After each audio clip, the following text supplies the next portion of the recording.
So let's close our eyes, elevating our thoughts to Jesus, inviting him and our guardian angels to enter our houses and be by our sides, helping us to harmonize with each other, opening our hearts and our minds to the lessons that we are about to be talking and learning tonight.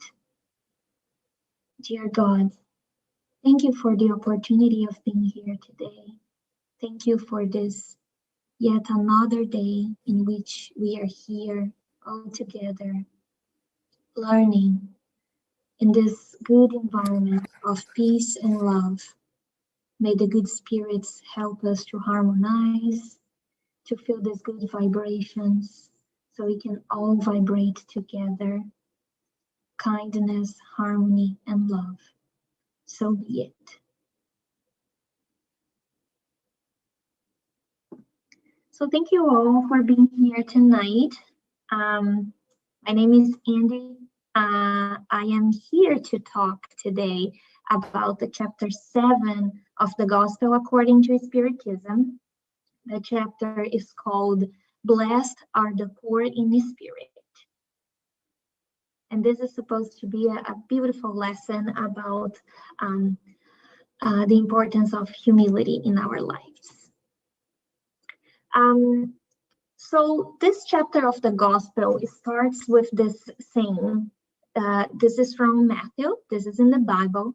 And Jesus said, "Blessed are the poor in spirit, for theirs is the kingdom of heaven."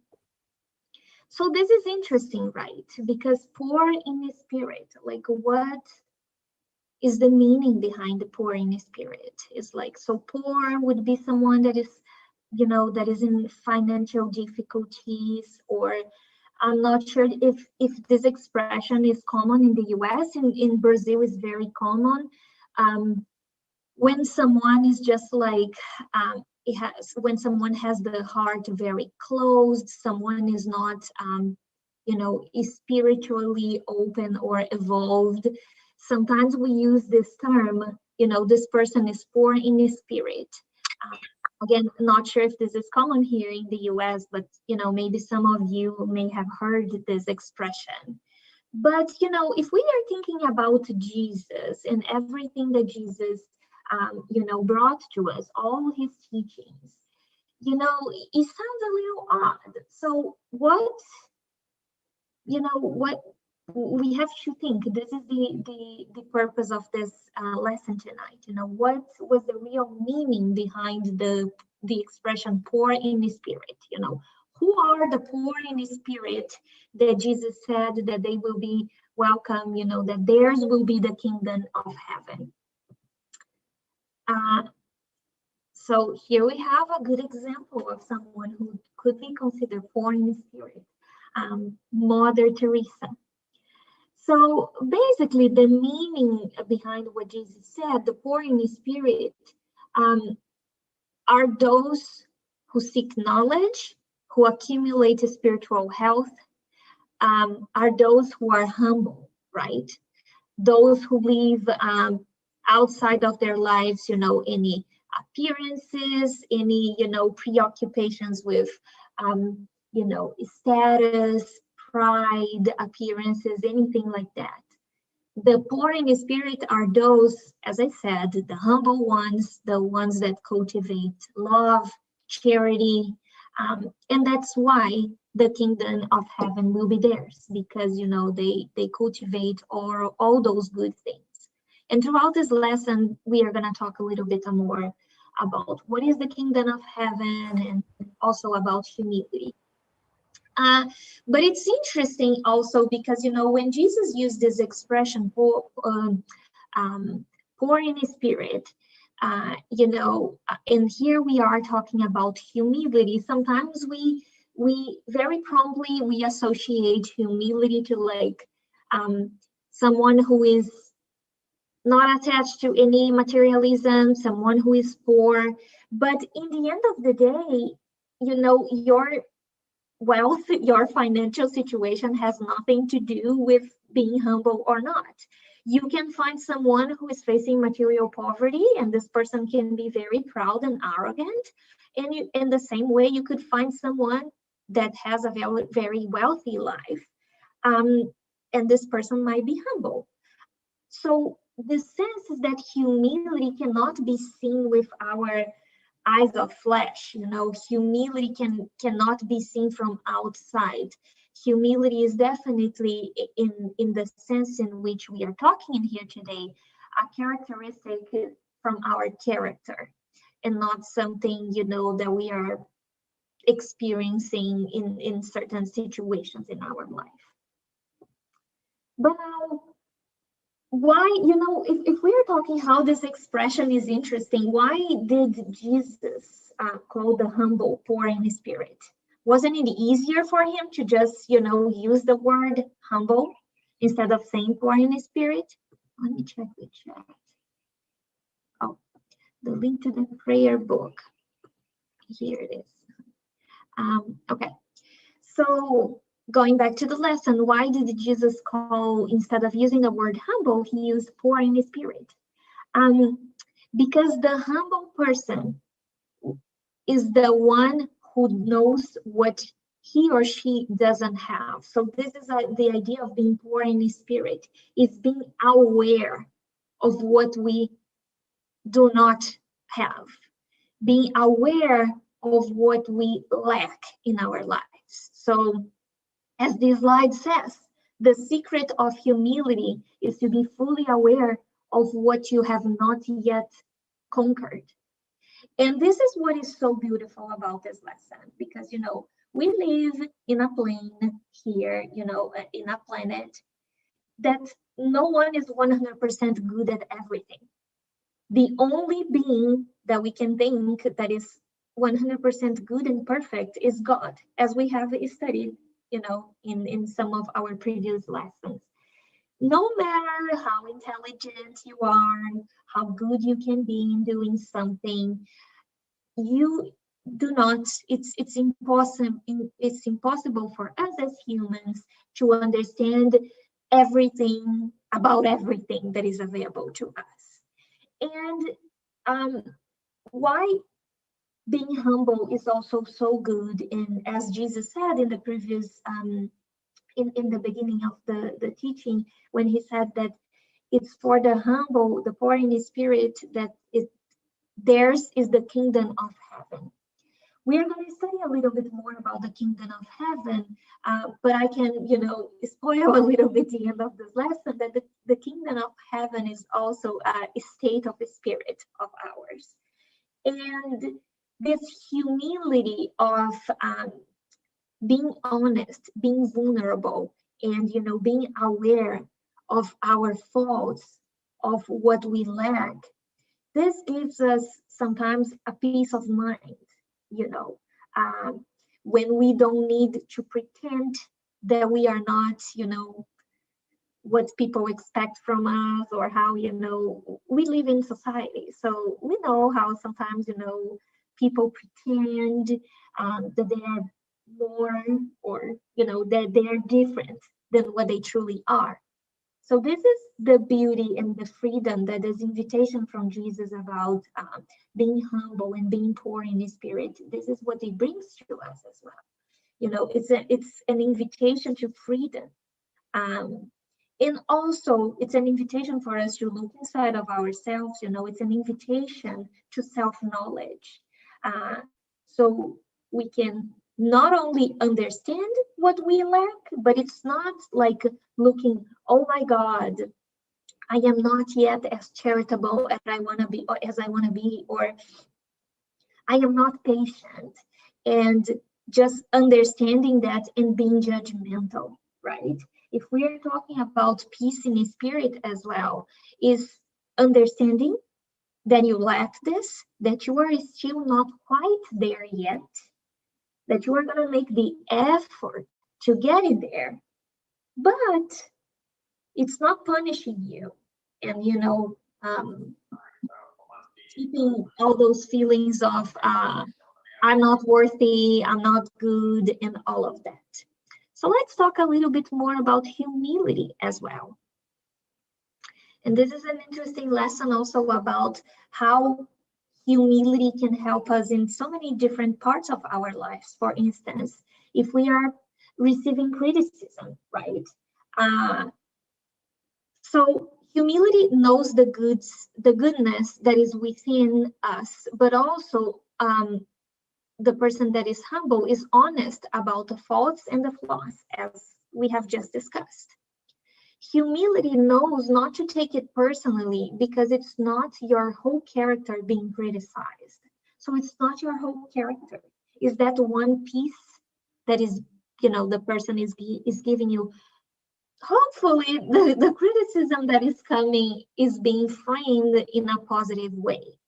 But if the idea here is that if we already know, for instance, let's give an example.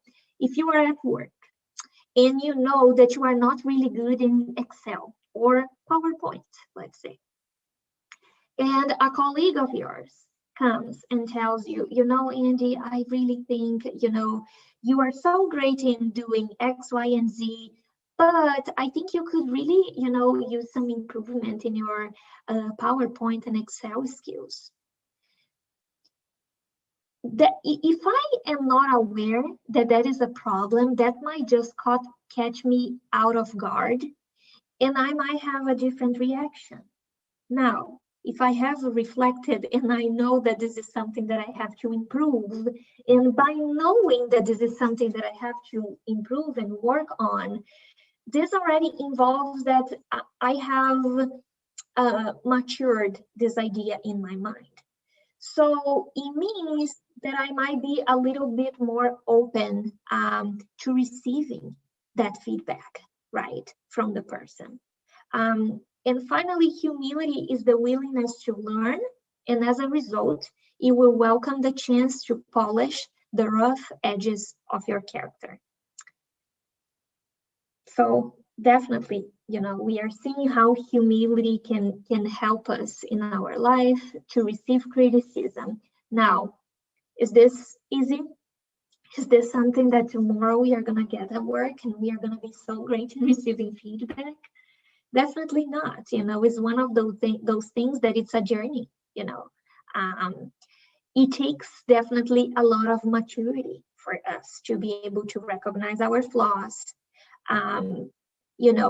But once we get there, once we start, recognizing those things, it gets easier and easier. As I said, we don't need to pretend that we are not that person, that we are who we are, trying to be. We don't let our ego take in control.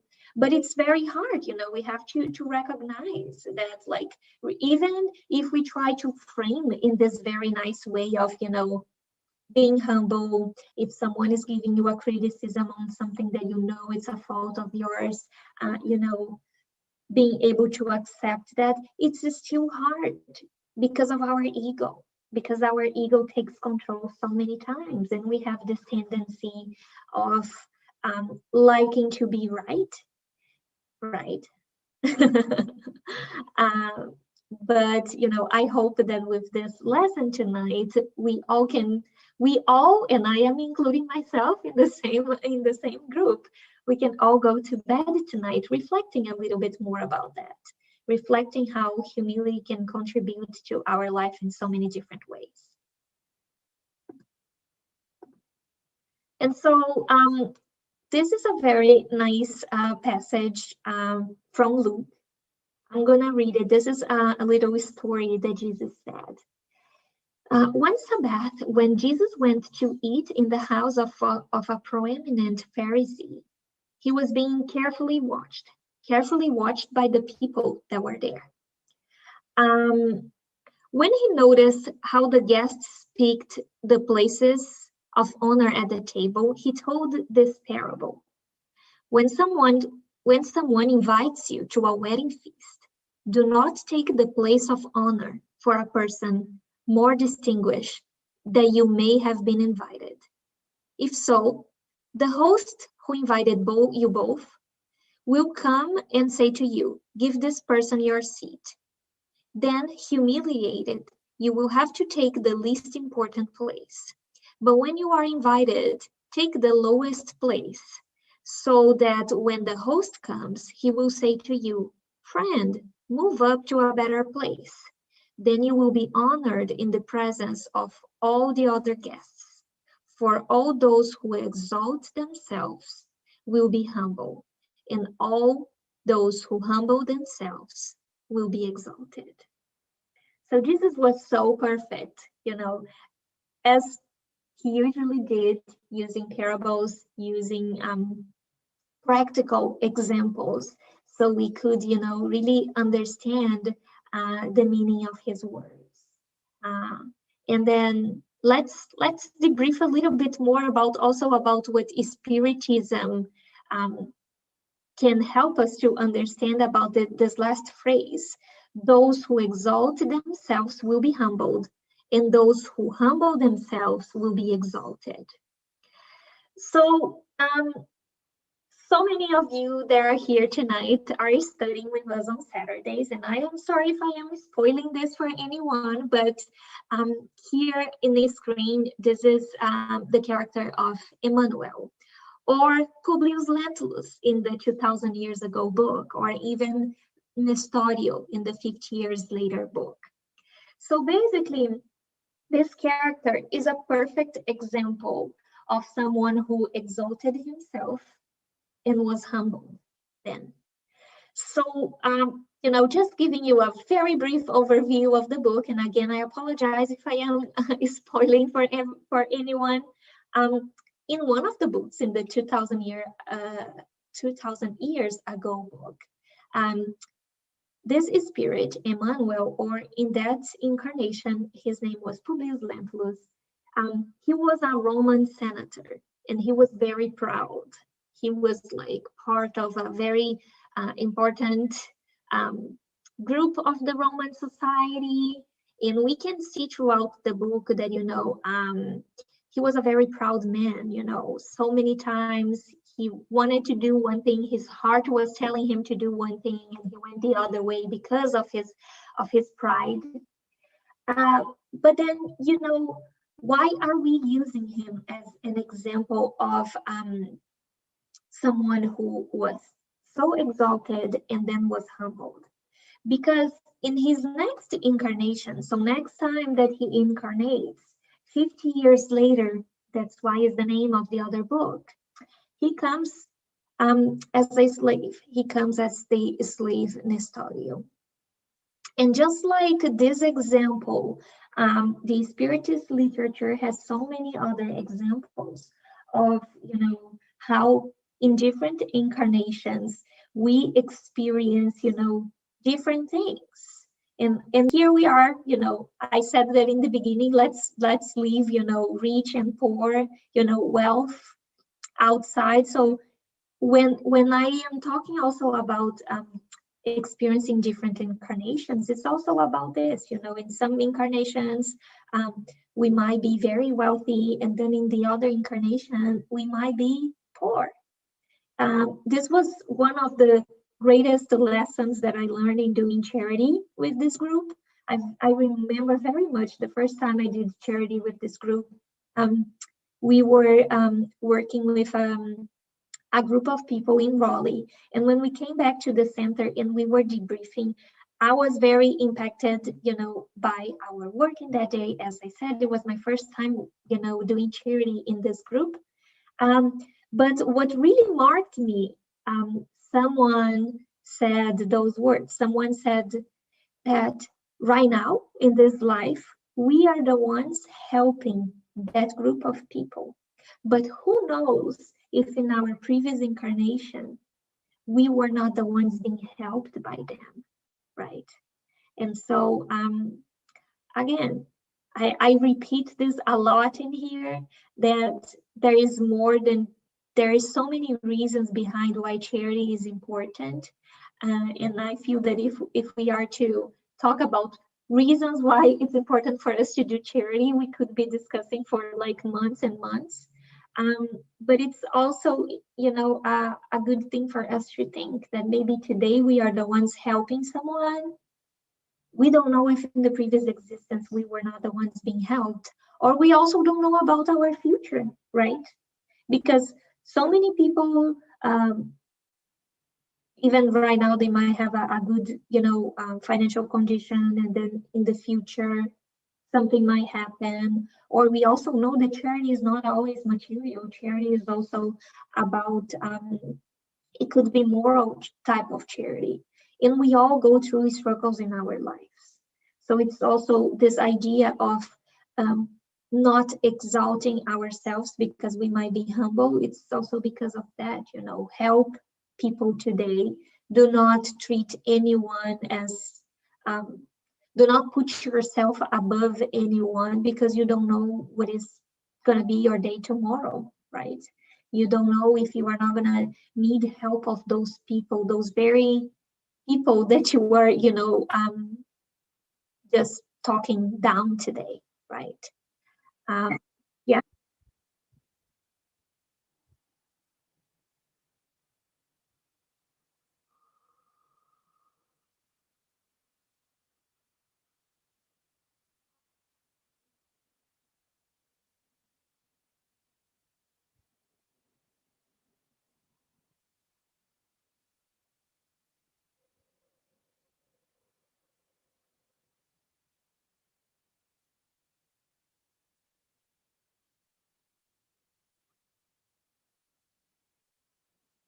exactly.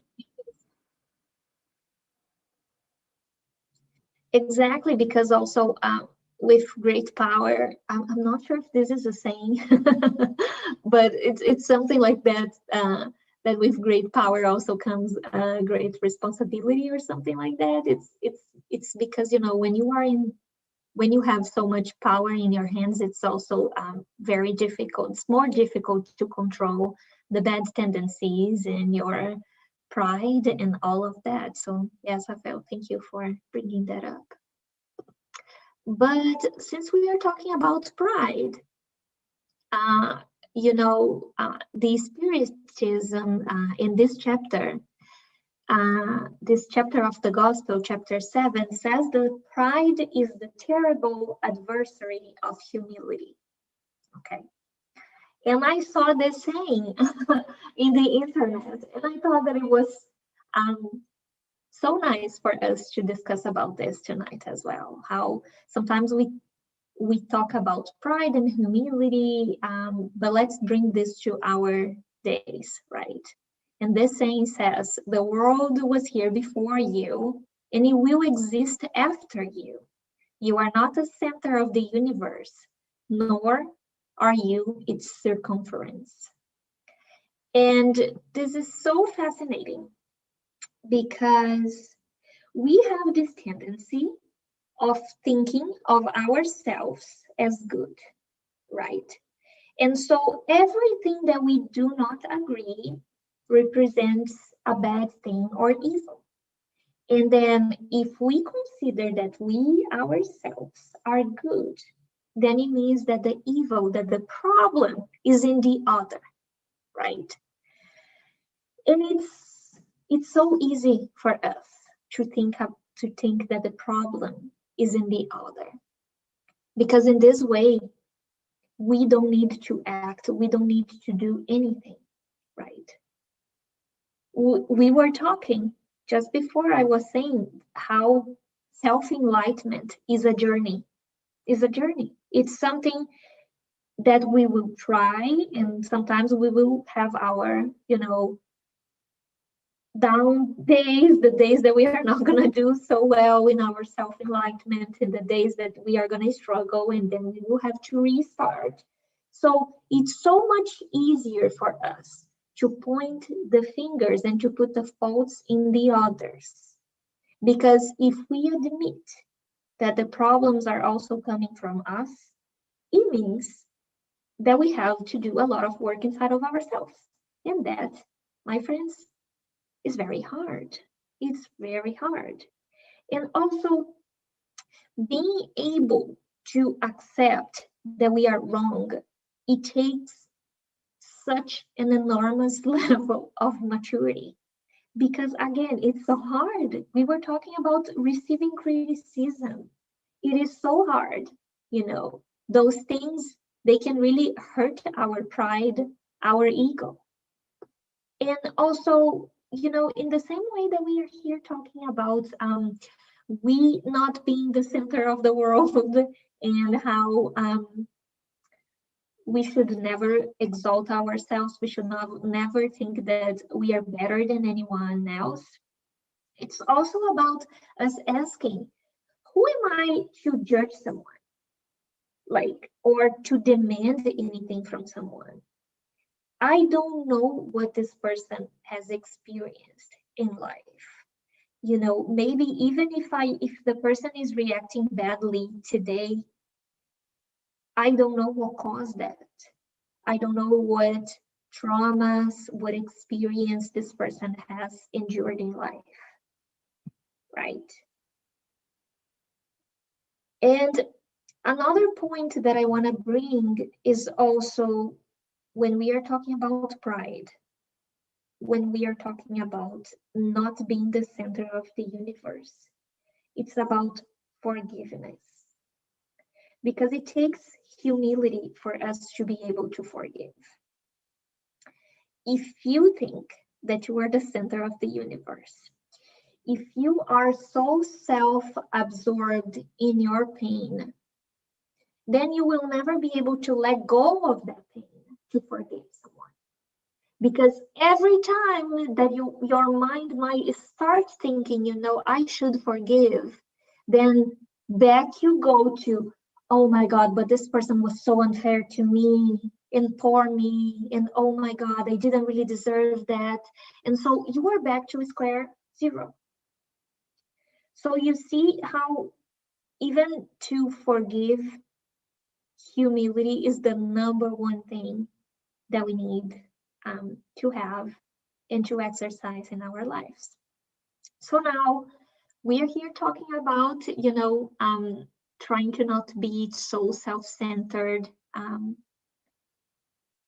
Yes, Anna. So Anna said that sometimes it's our egoistical perception. We think that it's all about us and everyone is against us. And we are just a grain of sand. Exactly. Yeah. So, but now, how can we start getting ourselves free from that, right? From being a little bit less self-centered. And this is coming from, not from Spiritism, this is coming from psychological research, I'm sorry. So they have these 3 advices for us. The first step is when we should realize that to some degree, everyone experiences self-centered bias. So it's important for us to recognize that at some point we have all experienced this feeling of being super important, of being the center of the universe. In fact, this is one of the things that we as a child growing up, this is how we feel in our family, right? That's why it's so hard. I am not, the oldest sister, but that's why in so many families, usually the oldest sibling suffers a little bit, because until the arrival of the other one, he was used to be the center of attention. So this is step 1, is to recognizing that it's not only us, everyone has experienced that. And then step number 2 is to disassociate yourselves from the things that happen. So instead of taking everything that happens to you to a personal level, we should create this psychological distance from the fact, okay, so situation 1 happened. So instead I react and I start feeling that I am being personally attacked. Let me take a step back. Let me take some distance in here. And so I can recognize what most events beyond our control should be accepted as they are and have little to do with you. So it's by taking this distance that sometimes we can allow ourselves to really reflect on what's going on. If the situation happened because of our fault, or as I said, if it was because the person who is, experiencing the situation with us is going through some personal problems, and it's their hardships and their problems to deal with, and I am just getting the, how do you say, the short end of the stick today, right? So the final step is to drop your guard and worry less about your public image. And this is so important, because this is ego, this is our pride. Doing so will allow us to form a closer connection to others, because as we drop our ego and reveal our authentic self, we will experience emotional reciprocity, and others will share more about themselves too. So let's just recap. Step number 1 is to recognize that everyone is a little bit self-centered. Step number 2 is when something happens, instead of taking it personally, let's take a step back and try to understand, what is going on. What are the real motivations behind everything that is happening? And then step number 3 is to drop our guards and worry a little bit less about our public image.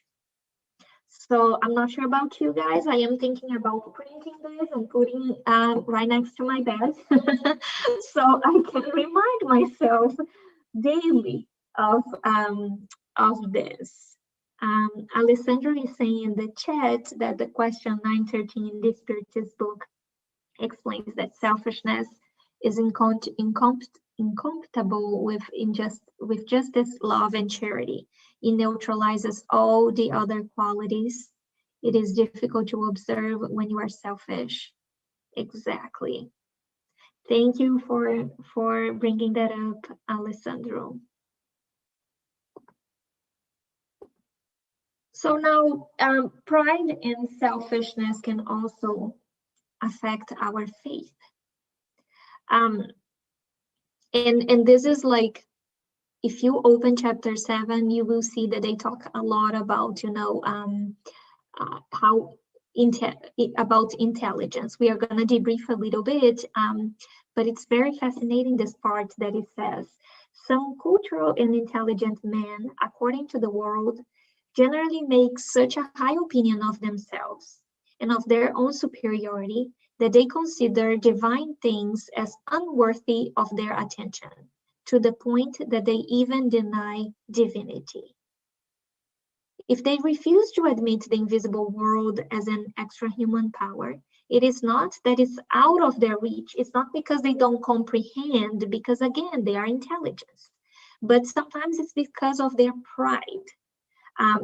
Their pride is so big that they cannot conceive that something will be more powerful or bigger than them, or even that someone is so powerful and so big that even with all the intelligence that they have, they don't comprehend.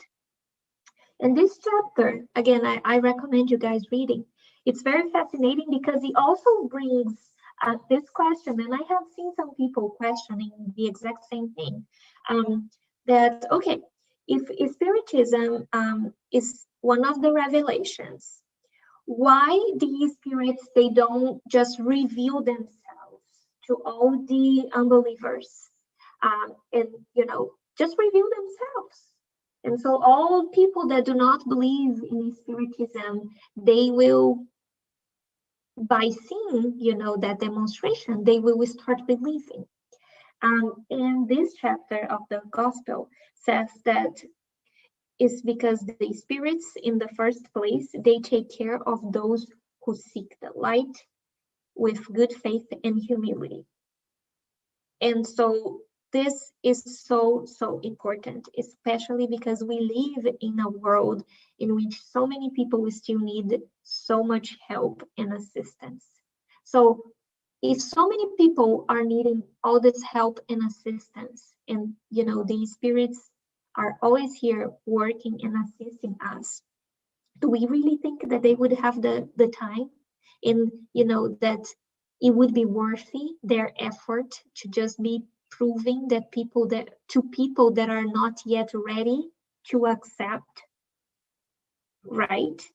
And this is true not only when we are thinking about our view of incarnated here on earth. If you read No Solar, all the Spiritist books from André Luiz, and so many other Spiritist literature, when they talk about the rescues missions that they do in the umbral, it's always very clear that they don't go to the umbral and they are just, getting every single spirit that is suffering over there and bringing them to the spiritual colonies. It is important that the spirit is ready to accept God. It is important that the spirit is ready to drop all the pride, to accept their faults as well. It's important that the spirit is ready to demonstrate humility. And so in the same way that happens in the spiritual world, it happens in our world. Just with everything that we are experiencing today, people seem to question, the most basic things, and believe in, any sort of fake news or messages that are going on. So for every single thing that you say, you will find 5 or 6 other people saying, no, this is not true, this is not true. So do we really think that if these spirits would ever come and just reveal themselves to the whole world in the stage that we are right now on earth, that everyone would just embrace Spiritism? I don't think so.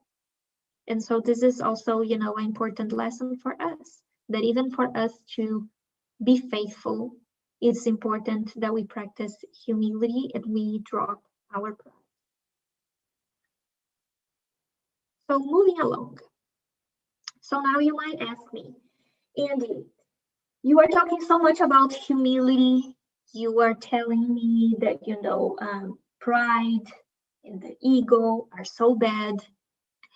So, I'm going to go back to work tomorrow, and I'm just going to stop encouraging and giving praises to my team members, my kids, when they are doing chores. I'm not gonna say anything because I don't wanna encourage their pride, to overcome their humility. And I will tell you, then you did not quite get the message from tonight. Because praise and encouragement are very important to us. Praise and encouragement is something that keeps us motivated. It makes us feel good and valued. So, for instance, if you are at work or your kid is doing the chores, if the person keeps doing every day the same thing and no one ever said, wow, great job, this, you clean the dishes and this is so important, I feel so happy that you did this to me, or you did an amazing job in your essay or whatever report at work, how would I know that I did that right? So I can keep doing and I can keep improving, right? That is important. We live in a collective, we live in society, right? So being kind, praising and encouraging others is so important. But then what is the secret? When we draw where is the point in which we draw the line? The secret is keeping your ego in check. Because there is a difference when we are doing something just seeking praise, when we are doing something just so someone can recognize and say, hey, Andy, oh my God, you did such a great job. Look at Andy. There is a difference between when we are just going out and seeking that, or when we are doing our good job because it's part of who we are, because we want to make a contribution, there is a difference. And also, it's important that not only, so at the same time that we should not seek praise, so if we are not seeking to receive praise, what can we do? We can praise and we can encourage others. Because let's remind ourselves, kindness is an act of moral charity, right?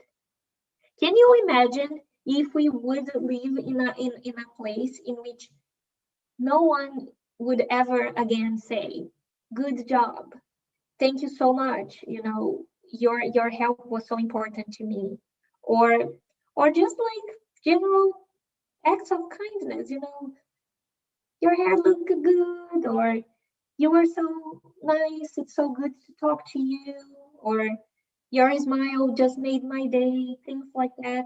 How difficult would be living in a world in which we don't have any of those things.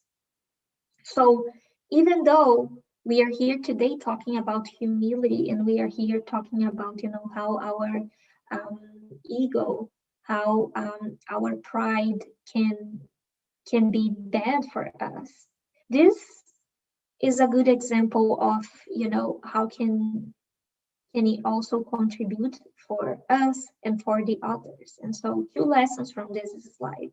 1 is that we should not seek praise, and 2, instead of seeking praise, we should encourage others. We should praise others, right? And by then, we would be practicing also a type of charity, moral charity. Another important thing is that we are talking so much about selfishness.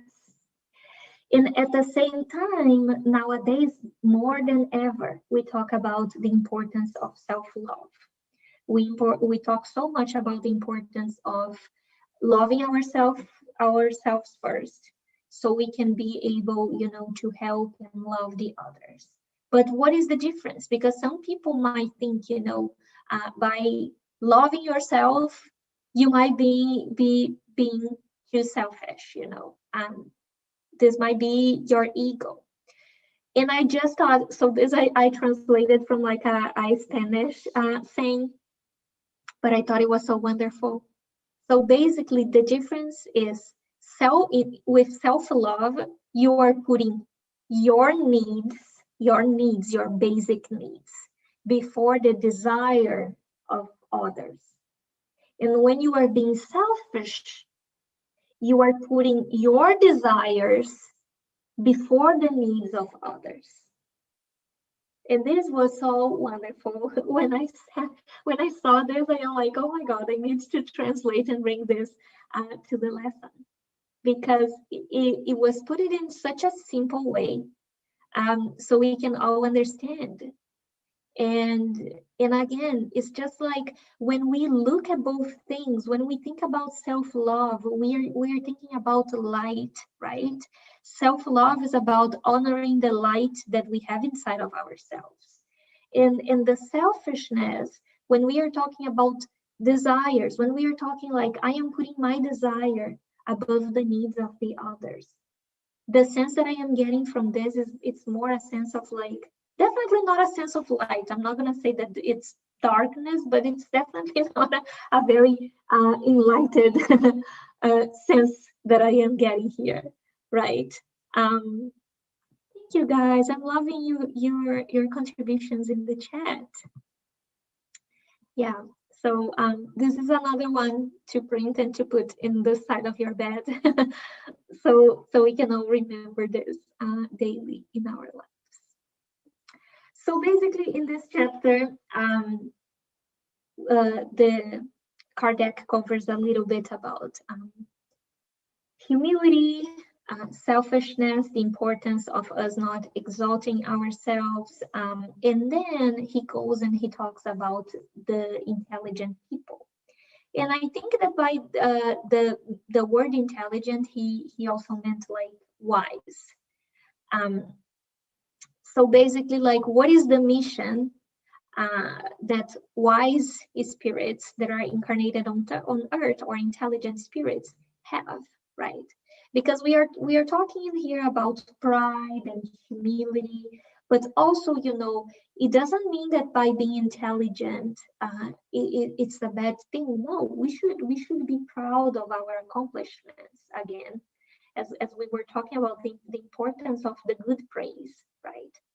And so basically, what these spirits are telling us is that for so many of us, the intelligence is almost like a mission. It's not that it's almost like, it is a mission. If we come to Earth being very wise, very intelligent, it's because we should put this into practice, and this practice would be helping others, or helping to develop good things for others. Wise people, a wise person could become a counselor, could, become a psychologist, could become, a professor, and give good advice to so many students. Can you imagine a professor, how many students throughout a career a professor will impact? If you are a good professor, if you are like really trying to help your students, how many lives you can touch throughout your life. In the same way, so many of us in our daily jobs, with our intelligence, we can help, to improve processes, we can help society. But in the same way, we have seen so many bad uses of intelligence. For instance, we could get the atomic bomb, for instance. Brilliant people came up with the concept of the atomic bomb, but that one thing could very much end the life on planet Earth. Or, I have an example. Like back in Brazil, when I used to work in HR, I was in charge of terminations. And I very much remember like having to terminate so many employees because they were stealing. And sometimes the methods that they would use, they were like, this was like a grocery store, so basically they were like stealing money from the cashier, right? So like, and some of the examples that I have experienced, they were so detailed, they were so like specific in the plan that they were using, that they were doing it for months and no one have ever caught them. And so I remember very vividly, and at that time I wasn't a spiritist, but I remember very vividly, like while I was processing the termination of that person, I was thinking, wow, this person is clearly very intelligent, because she was able, to organize this whole process in here. And for months, she was stealing money from the company and no one even caught her. So can you imagine if this person was using her intelligence to do something good, to contribute to society, to her work, using the intelligence to, grow in the work? And we see this, I'm using just this example, but we see examples like that so much. And so it is so important for us, when we are thinking about, as I said, when we go to bed tonight, that we go to bed also thinking, am I doing a good use of the intelligence and the education that I have? Am I contributing in any shape or form to my fellow beings here on Earth or not, right? And so these spirits, they keep going. They also talk about the qualities of the intelligent human being. And so the qualities are the simplicity of heart, humility of spirit, and active faith.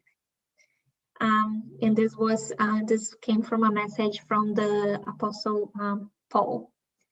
And so when we are tonight going to bed and thinking on how we are exercising our intelligence, let's always use those 3 parameters: being simple of heart, being humble, and being faithful. Okay? And so I'm getting to the end of the lesson. I have this slide and one more. But then if we go back to the very first slide of this lesson, Jesus said, "Blessed are the poor in spirit, for theirs is the kingdom of heaven."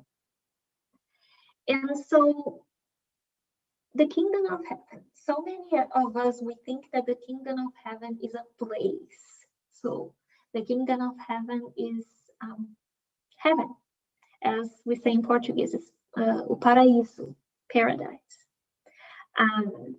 Or maybe, I don't know, if some spiritists, they think that, maybe kingdom of heaven would be discarnating and going to one of the spiritual colonies, right? But then I was very fascinated when I learned that this is actually in the Bible. In Luke 17:20, Jesus said, "The kingdom of God is within you." And in this sense, the kingdom of God or heaven would be interpreted as an inner state. This inner state would be happiness or peace. And as this slide says, we would only achieve that by applying Jesus' teachings in our daily lives and, continue learning with our inner reformation or self-enlightenment, if you want to call it this way. And so, but again, let me repeat the phrase that generated this whole lesson tonight. Blessed are the poor in spirit, for theirs is the kingdom of heaven. So we learned that poor in spirit means being humble. And the kingdom of heaven is an inner state. So I gave you a spoiler in the beginning of the lesson, that by being humble, it's something that can help us to achieve peace. And with this peace is that we are going to achieve true happiness, and therefore the kingdom of heaven. Because so many of our problems nowadays, they come from ego, from the pride. When we feel hurt by a criticism, when we see someone that has, a better car than us and we feel jealous, it's our pride. When someone accuses us of something, it's our pride that is being hurt.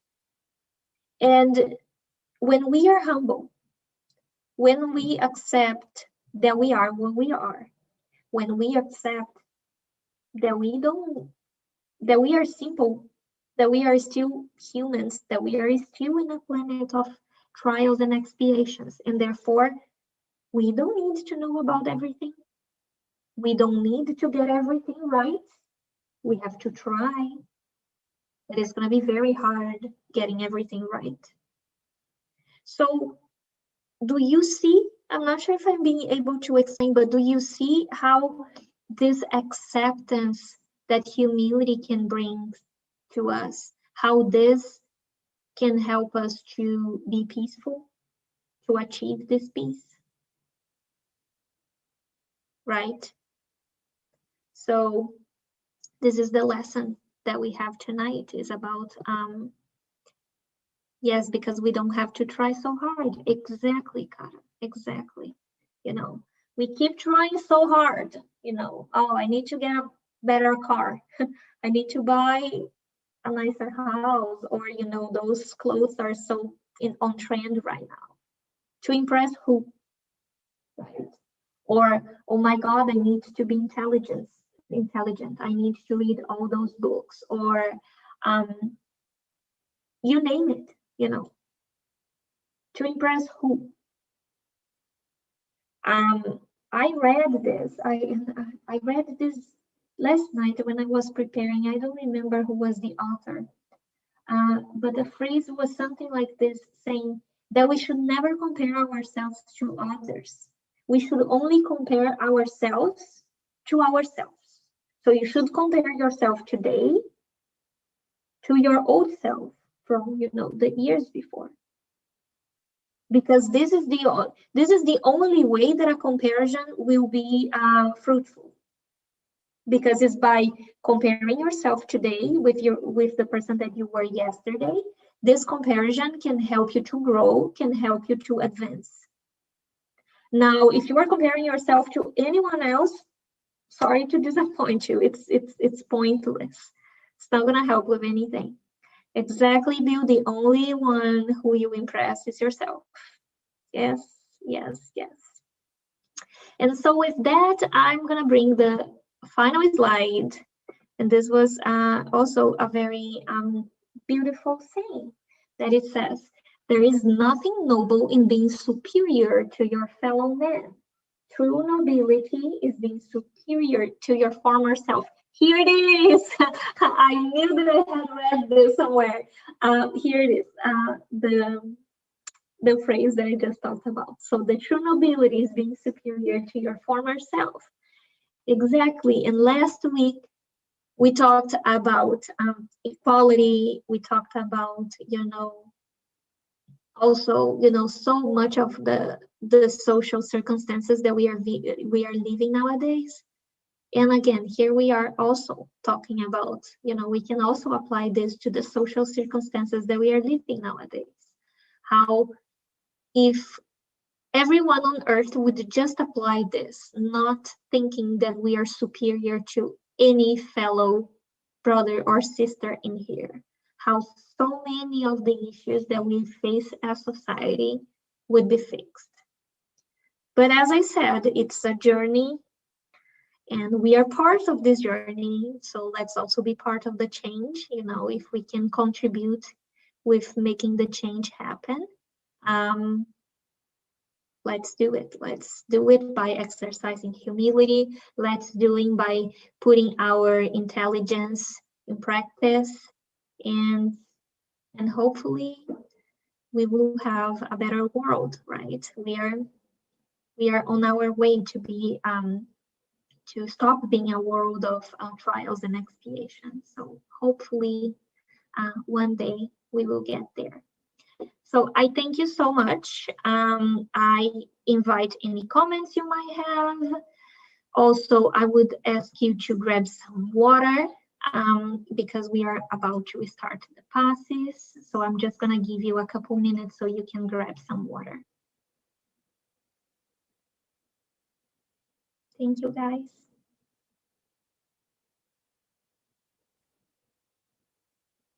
And Kara will be the one leading the passes tonight. Thank you, Angiata. So let's prepare for the pass now. And let's just take a moment and place ourselves in meditation to calm down and go inside ourselves so that we can receive the blessing of the passes. Place your jar or container of water close to you for you and your family, because this water will be magnetized and blessed by the good spirits that are here with us. And we begin the pass now by breathing slowly and deeply, relaxing our body, relaxing our mind, letting go of worries for a moment, and raising our thoughts to Jesus. We tune in with the good spiritual friends, and we put ourselves in prayer. We ask God now for the presence of our guardian angel and for the friendly spirits to be by our side in this moment. And we ask them to assist all of the brothers and sisters here today, here that are in spirit and here that are physically present. We ask God to allow all of us to receive healing rays for all of the physical ailments that we are experiencing, stopping any action of infirmity through the application of vibrations of rays of light throughout our being. And so we proceed now to the dispersion pass, and we imagine a crystal clear waterfall of beautiful water falling over us This water is full of blessings involving our entire body, removing all negative energy, thoughts, and feelings. We feel our crown open and we feel this beautiful water flowing inside of us, cleaning us inside and out, cleaning our mental field, cleaning our physical body, washing the organs and tissues and cells, cleaning our centers of force and washing away and clearing any unneeded energies. We allow this cleansing waterfall to disconnect us from hurt and anger, from tension, guilt, sadness, frustration, afflictions, and anxiety, all wash away. We allow this cleansing to take place by putting all of our difficulties into the hands of the emissaries of Christ. And we feel ourselves lighter and brighter, spiritually clean. And we ask the good spirits to involve in this moment the entire environment of our home. And we open the doors to cleanliness and releasing all feelings of selfishness and possession. May this water clean the spiritual environment of our home from all forms of ill thoughts and of feelings that may cause disharmony between us and our family. Dear God, embrace our hearts. Give everyone good feelings, good intuitions, and free us from evil. Thank you, God. And so we proceed now to the replenishing path, and we just give thanks for this spiritual cleansing that has us feeling lighter and clearer. And with hearts full of gratitude, we start the strengthening phase to restore our energies. We ask you, Jesus, to approach us and place your hands over our heads so that we can feel the golden light of love pouring from your hands, falling over us. We open ourselves to feel these rays of infinite love to restore us, to restore our whole being, and to re-energize and rebalance us morally and spiritually. We visualize the team of spiritual doctors around our physical and spiritual body now, bringing us so much light. And we feel these lights that we're receiving that provide beneficial and strengthening energies. We receive it through our breath, through the pores of our body, and through our thoughts. And we feel this light strengthening our immune system, restoring to balance all of our organic activities, and bringing encouragement and well-being to our body. We thank you, Jesus, and the whole team of good spirits, and we ask that this light of healing and blessing for all humanity, that would involve all of the sick and distressed, and to help all of those who are on trial on earth at this time. And we unite our thoughts in love and in peace to be an instrument of support so that the good spirits can act on everyone who need it. And in this moment, we imagine that the hospitals and everyone there are receiving this healing support. We ask the good spirit to visit the homes of the sick and those who remain silent with no one to pray for them, that are still feeding the action of this disease. We know that God acts in all of us. May his will be done. May the water that we set on our tables now be blessed by the hands of the good spiritual brothers, the workers of Christ, to bring all the benefits to our spiritual and physical bodies. Thank you, God. And we ask that you bless this water for us, and we keep it with us during this week, for us and for the spiritual benefit of our families. And we close our work now tonight in prayer, just giving thanks for this beautiful lesson that we have received about the importance of humility and the important distinction between selfishness and self-love. May we all take this lesson into our hearts, and the lesson of humility into our hearts, that we could love each other the way that Jesus loves us, and that we would remember the best way to demonstrate and manifest this beautiful love that we feel in our hearts in this moment that has been given to us so freely. May God bless each and every one of us, and dear Jesus, please stay with us now and always. So be it.